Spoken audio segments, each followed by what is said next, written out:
Hi and welcome to our house and gardens. I will be taking you on a virtual tour of how we transformed a century-old timber home into a house that is comfortable all year round using largely recycled materials. The project started in 1988, so has been a labour of love for over 30 years. The house is situated in Toowoomba, where we have 4 defined seasons. Winter solar access is important, and typical cooler nights in the summer give importance to good ventilation at night to cool houses.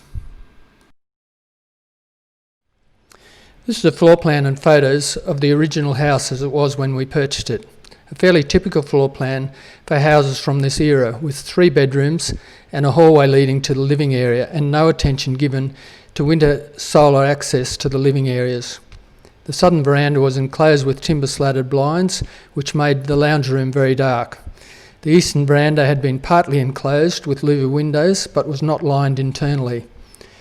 The house was typical of old timber houses that have not been upgraded, cold in winter and hot in summer due to no insulation and lots of drafts.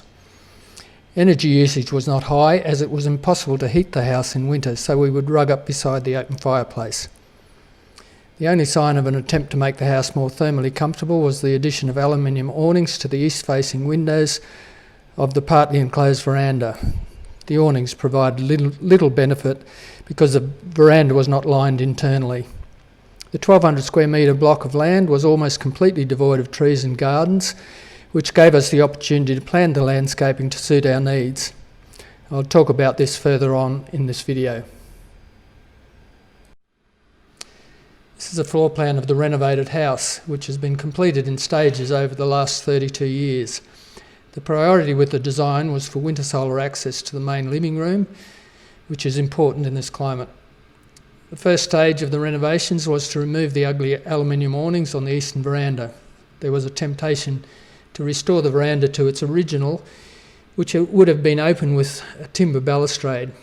Instead, it was decided to keep the space as usable living area, so it was rebuilt with internal linings, insulation, new windows and glazing, and tongue and groove floor.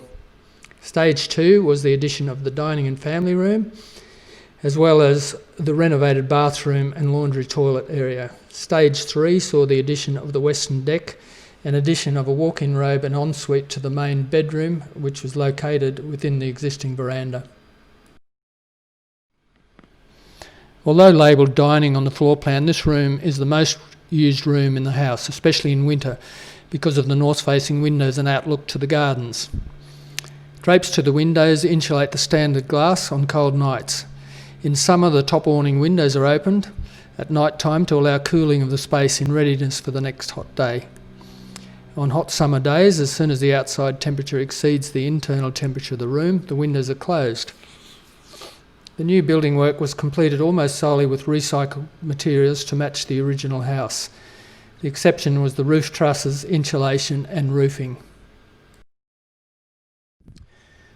The lounge room saw the addition of a LED light window for additional natural light.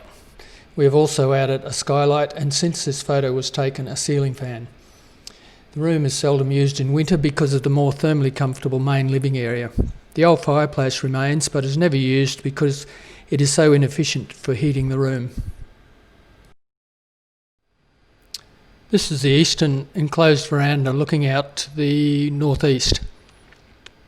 On a recent winter's day, the temperature in the space was recorded as 21 degrees when the outdoor temperature was only 14.3 degrees, which is an indication of how well the north-facing glazing works to heat the room. And another photo of the enclosed eastern veranda, which shows how the trees planted close to the outside wall of the house provide shade to the glazing. Getting back to the new floor plan, the living zone has all of its perimeter walls insulated, as well as the floor and ceiling. We do have a reverse cycle air conditioner in this area, which is rarely used. In winter, the main source of heating is by a refurbished wood-burning stove, which also serves to boost the hot water and is used for cooking. In summer, ceiling fans are the first choice for cooling, and in extreme heat, the reverse cycle air conditioner is used for short periods, mostly during afternoons, with power supplied by the solar PV system. The remainder of the house does not have active heating or cooling except for an electric heater in the ensuite, which is used for short periods of time in the winter. The next few slides will illustrate how we have used plantings of trees and vines to complement the thermal comfort of the house. This slide shows the grapevine, which shades the western window and wall in summer. Being a deciduous vine, some afternoon sun is welcome in winter through the western window. This is the northeastern corner of the house, the studio with the big areas of glass facing east, and these windows are shaded by the callistemon tree. And this is another example of how we've used trees to provide summer shade to the east-facing windows. Earlier we saw the view from inside the room looking out at these trees. This photo was taken around midday in midwinter and illustrates how the trees along the northern boundary are set back far enough from the house for full solar access to the north-facing windows of the house. This is the roof deck on the western side of the house. You will notice we have installed zip-track blinds for sun control, including a blind on the southern side to block the late afternoon sun in midsummer. This is another photo of the northern side of the house, taken at around 1 o'clock in midwinter, and you'll see once again how the windows receive full sun. This is an overall plan of the site. Apart from the fruit and nut trees, most of the plantings are drought-resistant native trees and shrubs. The trees along the eastern boundary serve as a windbreak. The driveway and paths are decomposed granite to form a pervious surface. Along the northern boundary is a chook run, and in the southwest corner the main vegetable garden.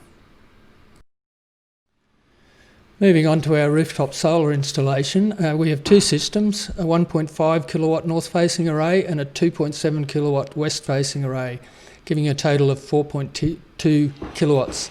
The systems are grid connected, and we're fortunate to be on a feed-in tariff of 44 cents a kilowatt hour, which will hopefully keep going until July 2028. So on the left-hand side, I've just got some figures there of our average daily electricity usage and solar generation. So you'll see in blue, we generate on average about 19.8 kilowatt hours a day.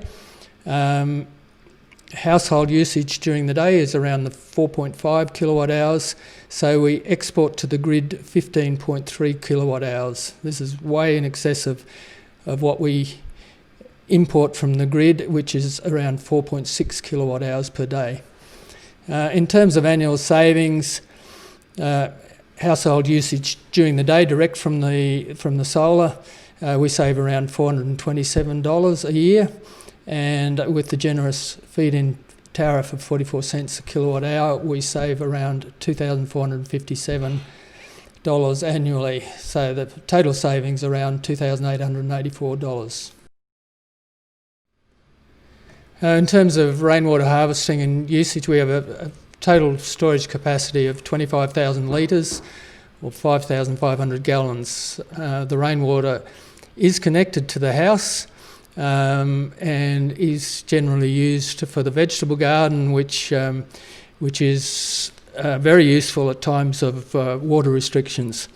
And of course we have water-wise shower fittings and toilets which replace the old ones. Our hot water system is a three-way system. We have a solar flat plate collector which provides adequate hot water during the summer. In the winter, it's boosted by a hot water jacket on the wood stove.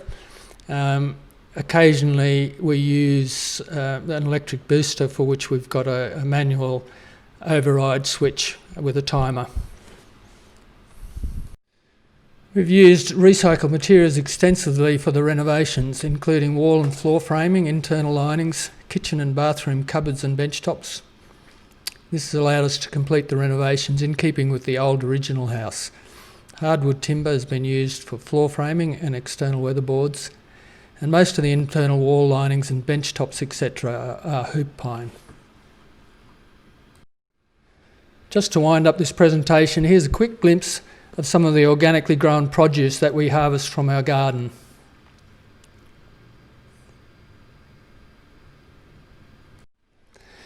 And just to finish up, here's some photos that give you a glimpse of some of the wildlife that visits our gardens.